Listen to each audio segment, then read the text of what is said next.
सभी दोस्तों को जय भीम। दोस्तों, मैंने कल हड़प्पा सभ्यता का पूरा डिटेल में एक्सप्लेन किया था, बताया था, एक पास रख दिया था कि हड़प्पा सभ्यता से क्या क्या मिला था। और आज हम पढ़ेंगे मोहनजोदड़ो, लोथल, चहुंदड़ो और जैसे रंगपुर है, इनके बारे में पूरा डिटेल एक पास रख दूंगा, ताकि इससे रखने से इससे ज़्यादा कहीं पेपर में आपके जो पेपर आप दोगे इससे ज़्यादा नहीं आएगा। फिर हम लोग शुरू कर देंगे वैदिक सभ्यता। क्या पढ़ेंगे? वैदिक काल में क्या क्या हुआ था, कौन सा ऋग्वेद है, कौन सा सामवेद है और यजुर्वेद है, उसके बारे में पूरा डिटेल से पढ़ेंगे। कौन से लोग वैज्ञानिक कौन क्या कहा, कैसे कहा, आर्य का आगमन कैसे आर्य आए भारत में, इसके बारे में बताएंगे।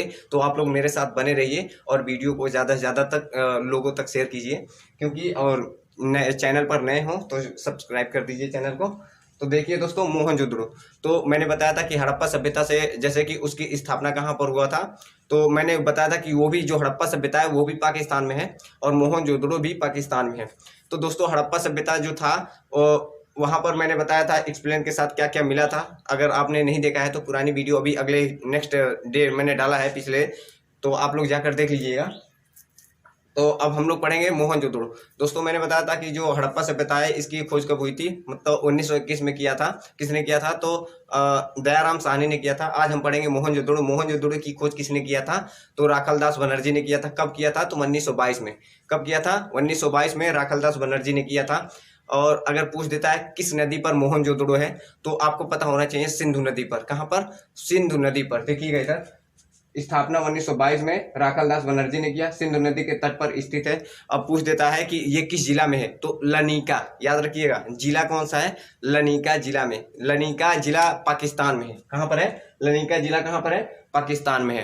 तो इतना तो था अभी इसके बारे में कि हाँ ये था, इसकी खोज हुई थी। अब हम लोग पढ़ते हैं कि इसका अन्य नाम क्या क्या है। मोहनजोदड़ो का अन्य नाम क्या क्या है? तो मोहनजोदड़ो को ही मृतकों का टीला बोलते हैं। क्या बोलते हैं? मृतकों का टीला बोलते हैं। मोहनजोदड़ो को ही स्तूपों का शहर बोलते हैं। मोहनजोदड़ो को ही रेगिस्तान का शहर बोलते हैं। और मोहनजोदड़ो को ही, देखिए यहाँ पर मैंने लिखा है, मृतकों का टीला बोलते हैं, स्तूपों का शहर भी कहते हैं, रेगिस्तान का भी शहर कहते हैं। और यहाँ पर जो सिंधु नदी है, वहां पर नदी मतलब सिंधु घाटी में, जैसे कि वहां पर तो हाँ सिंधी बोला था ना, सिंध नदी। यहाँ पर नदी कौन सा है? सिंध। वहां पर कौन था? रावी था नदी। हड़प्पा सभ्यता में नदी कौन था? रावी था। और यहाँ पर सिंधु नदी था। कहीं ऐसा तो नहीं गलत बोल दिया? खैर देख लीजिएगा। अब तो बता रहा हूँ ना किस नदी पर है, सिंधु नदी पर है।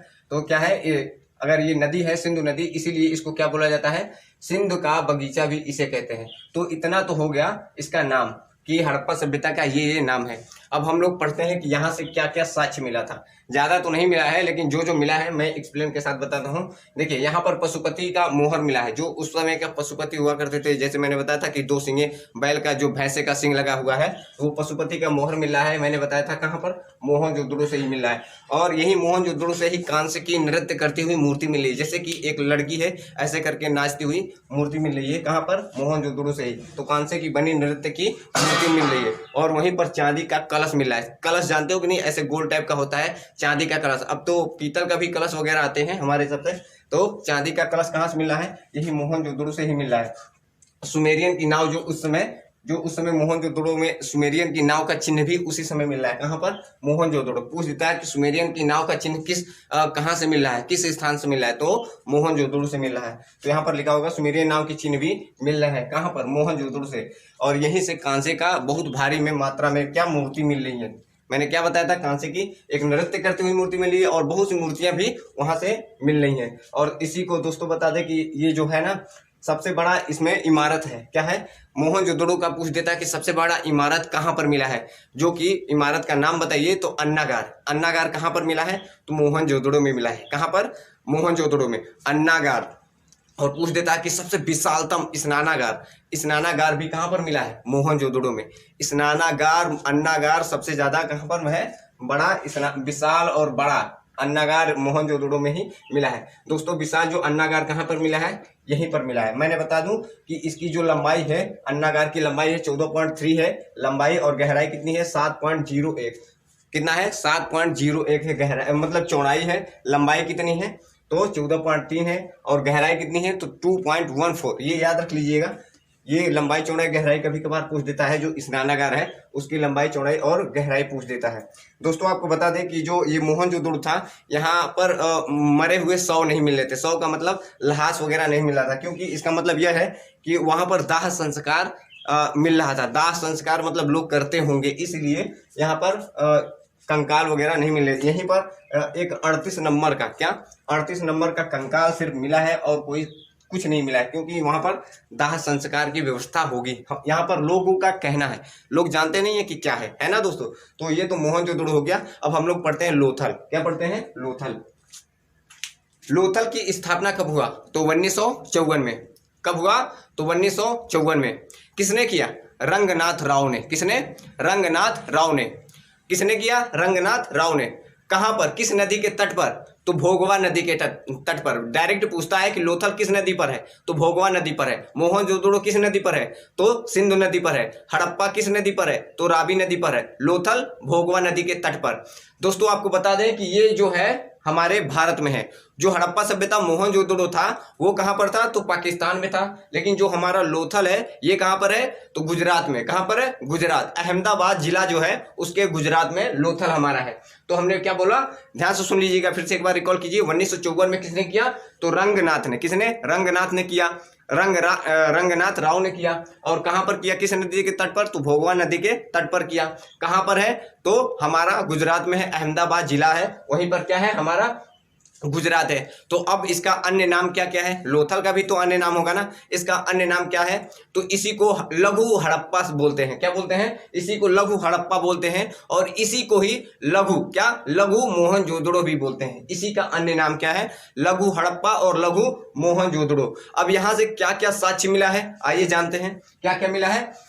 यहीं पर जो चावल के साक्ष्य हैं, जो चावल के, याद रखिएगा, चावल का साक्ष्य कहां पर मिला है? तो लोथल से। कहां पर? लोथल से। घोड़े के मृण, जो घोड़ा उस समय क्या हुआ करता था उसका मृण मूर्ति, जो बना हुआ मूर्ति होता था, उसी का जो चित्र का कहां पर मिला है? तो लोथल में मिला है। अग्निवेदिकाएं भी मिल रही हैं। अग्निवेदिकाएं क्या होती थी?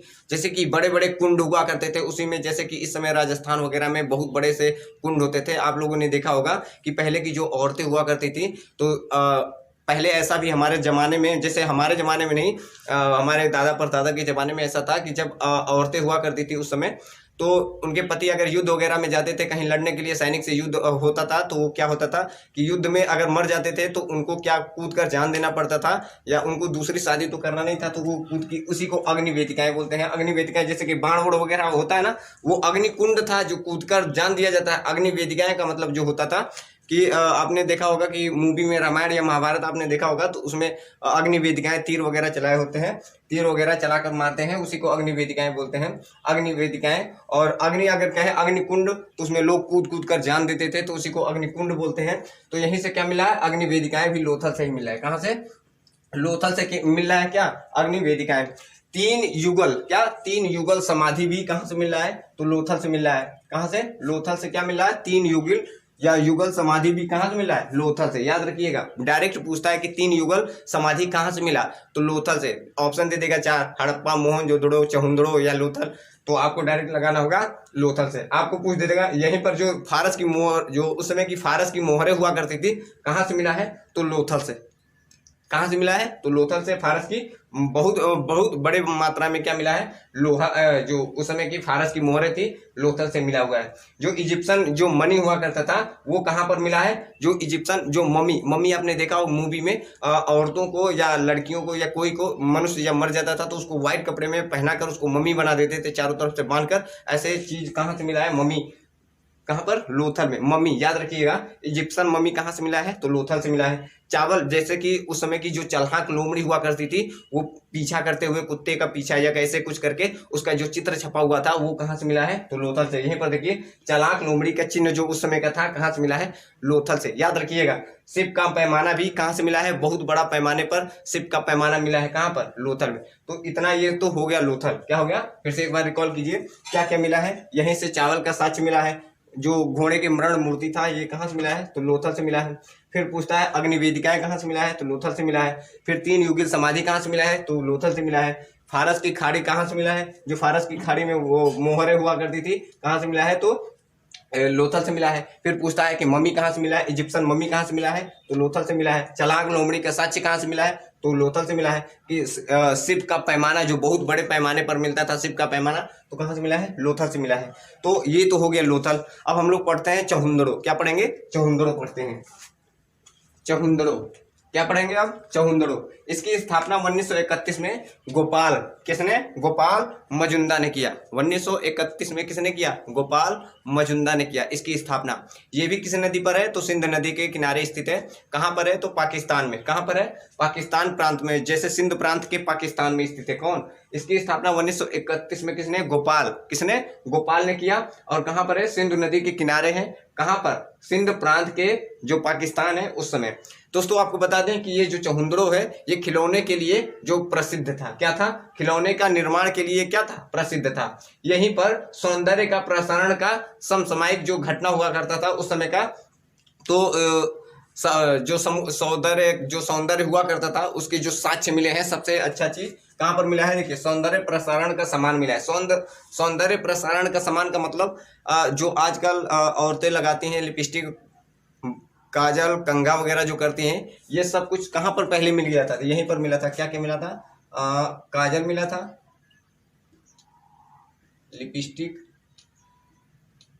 लिपस्टिक और कंघा और बहुत जो मतलब मेकअप का जो सामान होता है ना औरतों का, वो सब कुछ कहाँ पर मिला था, तो सौंदर्य प्रसारण चहुंदड़ों में। इंपॉर्टेंट है, बहुत इंपॉर्टेंट है, पूछ देता है कि मेकअप का सामान जो ये है सौंदर्य प्रसारण कहाँ पर मिला था, लिपस्टिक काजल वगैरह कहाँ पर मिला था, तो चहुंदड़ों में। इसकी स्थापना कब हुआ था, तो 1931 में। किसने किया था, तो गोपाल ने। किसने, गोपाल ने किया था। किस नदी के तट पर है, तो सिंधु नदी के तट पर है। कहाँ पर है, सिंध प्रांत में। कहाँ पर है, पाकिस्तान में।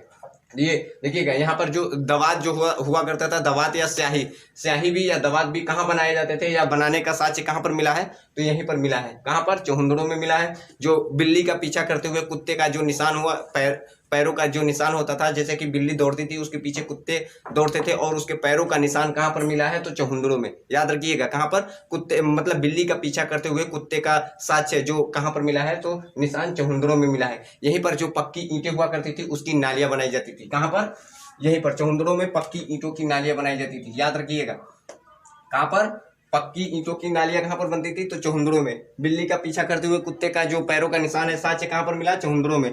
खिलौने बनाने का सबसे बड़ा साक्ष्य कहाँ पर मिला, चहुंदड़ों में। याद रखिएगा, यहाँ पर दवात या स्याही जो होता था उसका साक्ष्य कहाँ पर मिला, चहुंदड़ों में। याद रखिएगा, यहीं पर सौंदर्य या ब्यूटी का सामान कहाँ पर मिला, तो यहीं पर मिला, चहुंदड़ों में। यहीं पर इसका खोज कब हुआ, तो 1931 में। किसने किया, तो गोपाल ने। कब किया, 1931 में। और किस नदी पर, सिंधु नदी के तट पर। कहाँ पर, सिंध प्रांत में। तो ये हो गया चहुंदड़ो।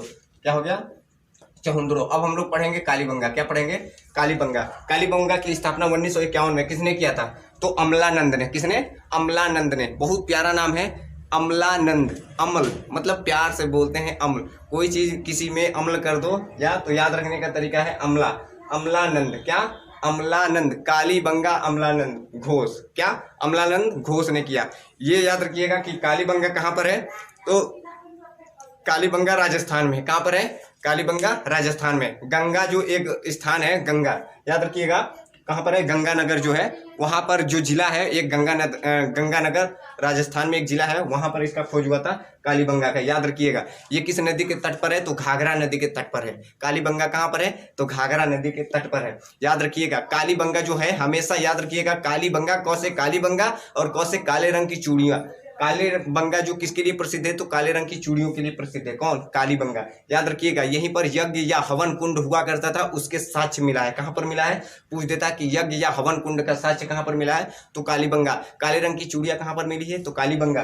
घाघरा नदी के किनारे कौन है, तो कालीबंगा। कहाँ पर है, तो राजस्थान में है।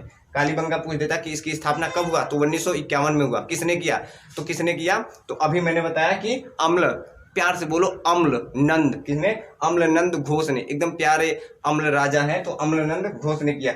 जुते हुए खेत जो होते थे उस समय, जुते हुए खेत का साक्ष्य कहाँ पर मिला, तो कालीबंगा से मिला। याद रखिएगा, जुते हुए खेत का साक्ष्य कहाँ पर मिला, तो कालीबंगा पर मिला। जो लकड़ी का जो नालियां हुआ करता था, लकड़ी की नालियां जो होती थी लकड़ी की, याद रखिएगा, वहां पर कोई नहीं, ना सीमेंट वगैरह कुछ नहीं, लकड़ी की नालियां हुआ करती थी।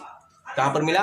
तो चहुंदड़ों में। भूकंप का साक्ष्य कहाँ पर मिला? तो चहुंदड़ों में। याद रखिएगा, सभी मकान कच्ची ईंटों को हुआ करती थी। कालीबंगा में क्या होती थी? सभी मकान जो होती थी कच्ची ईंटों की हुआ करती थी। इसी को जो होता था, इसी को दीन दिलाही कहते थे। क्या बोलते थे? दीनहीन। क्या बोलते थे? दीनहीन बोलते थे इसी को। कालीबंगा को ही क्या बोला जाता था? दीनहीन बस्ती, इसी को बोला जाता था। तो ये कालीबंगा हो गया, चहुंदड़ो हो गया। अब बचा रंगपुर। रंगपुर में एक ही है, रंगपुर में भूसी का साक्ष्य मिला था। पूछ देता है कि भूसी का साक्ष्य कहाँ से मिला था? तो रंगपुर में मिला था। तो याद रखिएगा, ये इतना आप लोगों को शायद समझ में आ गया। फिर से मैं बता दूं कि जो कालीबंगा है, इसकी स्थापना 1951 में हुआ था। कब हुआ था? 1951 में हुआ था। किसने किया था? तो अम्लराज घोष ने। कब किसने किया था? तो अम्लराज घोष ने किया था। कालीबंगा किस नदी के तट पर है? तो घाघरा नदी के तट पर है। ये किस घाघरा नदी के तट पर है। कहाँ पर है कालीबंगा? तो राजस्थान में है। कहाँ पर है? राजस्थान में। किस जिले में है? तो गंगानगर जिले में है। कहाँ पर है? गंगानगर जिले में है। अब यहाँ पर साक्ष्य क्या क्या मिला? तो काले रंग की चूड़िया कहाँ से मिला? तो कालीबंगा से मिला। जुते हुए खेत का साक्ष्य कहाँ से मिला? कालीबंगा से मिला। यज्ञ या हवन करवाने का साक्ष्य कहाँ से मिला? तो यही कालीबंगा से मिला। लकड़ी की नालियाँ कहाँ से मिली? तो कालीबंगा से मिली। तो इतना ये आप लोगों को समझ में आ गया होगा। भूकंप का साक्ष्य भी कहाँ से मिला? तो कालीबंगा से। तो ये भी समझ में आ गया होगा। सौंदर्य का अगर हम पूछ देंगे कि सौंदर्य का, ब्यूटी का सामान कहाँ से मिला? तो चहुंदड़ों से मिला। चहुंदड़ों कहाँ पर स्थित है? तो आपको बताना पड़ेगा चहुंदड़ों कहाँ पर स्थित है। तो सिंध में है। सिंध प्रांत में, पाकिस्तान में। कहाँ पर है? पाकिस्तान में। किस नदी पर है? तो सिंध नदी पर है। इसकी खोज किसने की थी? चहुंदड़ों की खोज किसने की थी? तो गोपाल बेचारे, गोपाल मजुंदा। किसने? गोपाल मजुंदा ने की थी। याद रखिएगा, गोपाल से याद रखिएगा, चहुंदड़ों, गोपाल मजुंदा ने इसकी खोज की थी। तो ये आप लोगों को समझ में आ गया होगा कि बिल्ली का पीछा करते हुए साक्ष्य कुत्ते का जो पैरों का निशान कहाँ से मिला? चहुंदड़ों से मिला। तो ये आप लोगों को समझ में आया होगा। धौलावीरा, क्या पढ़ेंगे? धौलावीरा। इसकी स्थापना 1967-68 में हुआ था। किसने किया था? तो जेबी जोशी ने किया था। धौलावीरा की स्थापना कब हुआ था? तो 1967-68 में हुआ था। किसने किया था? तो जेबी जोशी ने किया था। किस नदी पर है? तो याद रखिएगा कि भोगवा नदी पर है। किस नदी पर है? धौलावीरा किस नदी पर है? भोगवा नदी पर। ये धौलावीरा किस राज्य में है? तो गुजरात राज्य में है। किस राज्य में? गुजरात में। अभी हाल ही में विश्व धरोहर इसमें से कुछ शामिल किया गया है धौलावीरा में। तो 40वां विश्व वो होता है। तो क्या बोलते हैं? धौलावीरा कहाँ पर है? भोगवा नदी पर है। कहाँ पर है? गुजरात में। यहीं पर सफेद रंग का कुआं मिला है। क्या मिला है? सफेद रंग का कुआं। पूछ देता है कहाँ पर मिला है? तो धौलावीरा में। क्रीडा, जो क्रीडा ग्रह था, मतलब क्रीडा ग्रह का मतलब खेलने का स्टेडियम वगैरह कहाँ से मिला है? तो धौलावीरा से। विशाल जलाशय कहाँ से मिला है? तो धौलावीरा से मिला है। साइन बोर्ड, जो साइन बोर्ड जैसे कि लिखने वाला हुआ करता था, उसमें 10 अक्षर लिखा हुआ है, तो साइन बोर्ड भी कहाँ से मिला है? तो धौलावीरा से मिला है। तो ये धौलावीरा हो गया, याद रखिएगा। अब हम लोग पढ़ते हैं बनवाली। बनवाली, याद रखिएगा, बनवाली की स्थापना कब हुआ था? तो बनवाली की स्थापना 1971 में हुआ था। कब हुआ था? 1974 में, सॉरी 1974 में हुआ था बनवाली। क्या पढ़ेंगे? बनवाली। बनवाली की स्थापना कब हुआ था? तो 1974 में। कब हुआ था? 1974 में। किसने हुआ था? कब हुआ था? तो किसने किया था? तो रविंद्र सिंह ने किया था। किसने किया था? बनवाली की स्थापना रविंद्र सिंह ने किया था। बनवाली जो है ये किस नदी पर है? तो सरस्वती नदी पर। अब तो सरस्वती नदी हट भी गई है, गायब हो गई है। सरस्वती नदी के तट पर है कौन? बनवाली। याद रखिएगा, ये मिट्टी का हल कहाँ से मिला है? तो बनवाली से मिला है। अच्छे किस्म की जो जौ हुआ करता था कहाँ से मिला है? तो बनवाली से मिला है। सड़कों पर बैलगाड़ी के जो पहिए हुआ करता था उसका निशान कहाँ से मिला है? तो बनवाली से मिला है। याद रखिएगा, बस इतना ही बनवाली में, ज़्यादा इंपॉर्टेंट नहीं है उतना। जो था, जैसे कि मोहनजोदड़ो हड़प्पा सभ्यता हो गया, और रोपड़ हो गया, मतलब रोपड़ नहीं, धौलावीरा हो गया, और कालीबंगा हो गया, ये ज़्यादा इंपॉर्टेंट थे। और बनवाली भी है। तो याद रखिएगा कि जो बनवाली है ये क्या है? बनवाली सरस्वती नदी के तट पर स्थित है। कहाँ पर है? हरियाणा में है। बनवाली किस राज्य में है? हरियाणा में है। याद रखिएगा, हिसार जो हरियाणा है, हिसार जिला उस जिले में है। कहाँ? बनवाली। और स्थापना कब हुआ था? तो 1974 में। किसने किया था? तो रविंद्र सिंह ने। किसने? रविंद्र सिंह ने किया था। धौलावीरा की स्थापना किसने किया था? तो याद रखिएगा, जेपी जोशी ने। जेपी जोशी ने। धौलावीरा जेपी जोशी ने किया था। कब हुआ था स्थापना? 1967-68 में हुआ था। कब हुआ था? 1967-68 में स्थापना हुआ था। जो यहाँ पर, ये किस नदी पर है? धौलावीरा, तो भोगवा नदी के तट पर है। यहीं पर क्या मिला था? तो सफेद जो रंग का कुआं हुआ करता था वो मिलता था। तो याद रखिएगा कि बनवाली से क्या क्या साक्ष्य मिला है? तो अच्छे किस्म की जौ मिला है, और सरस्वती नदी के तट पर है। मिट्टी का हल मिला है, और जो सड़कों पर जो पहिए चलते थे ना उस समय का, जो पहिए का साक्ष्य मिला है, जो बैलगाड़ी के पहिए होते थे उसके साक्ष्य मिला है। अब एक बचा है रोपड़। रोपड़ में क्या है? याद रखिएगा कि रोपड़ एक ही है। रोपड़ की स्थापना जैसे यज्ञदत्त ने किया था। रोपड़ की स्थापना किसने किया था? तो यज्ञदत्त ने किया था। यज्ञदत्त ने किया था। याद रखिएगा, रोपण में सिर्फ एक ही है कि मनुष्य के साथ कुत्ते को दफनाया गया था। याद रखिएगा, मनुष्य की जब मरा था तो उसके साथ में जो उसका पालतू कुत्ता था ना, उसी को उसके साथ दफना दिया गया था। तो ये रोपण में मिला है। तो मैंने क्या बताया कि धौलावीरा हो गया, बनवाली हो गया, रोपण हो गया, और हड़प्पा मोहनजोदड़ो जो था मैंने सब बता दिया। एक आपको पहली बार जब पढ़ोगे तो याद नहीं है होगा, और दो तीन बार जब इसको 2-3 बार वीडियो लगातार आप लोग देखोगे तो सब कुछ माइंड में सेट हो जाएगा। तो आई होप आप लोगों को समझ में आया होगा। आज हड़प्पा सभ्यता के बारे में मैंने बताया, और इसकी समापन कैसे हुआ, कैसे हड़प्पा सभ्यता समाप्त हो गया, थोड़ा कल वीडियो में बताकर फिर मैं शुरू करूंगा, क्या वैदिक सभ्यता शुरू करूंगा कि हड़प्पा सभ्यता के जो अंत कैसे हो गया, कैसे समाप्त हो गया हड़प्पा सभ्यता, मोहनजोदड़ो था, ये सब कैसे समाप्त हो गया, तो उसके बारे में बताएंगे। किसका क्या मत है, किस वैज्ञानिक का क्या मत है ना दोस्तों। तो ये समझ में आया होगा। आई होप आप लोगों को समझ में आया होगा। आप लोग इजाज़त दीजिए हमें, वीडियो लॉन्ग हो गया लेकिन आप लोग मेरे साथ बने रहें, उसके लिए थैंक यू।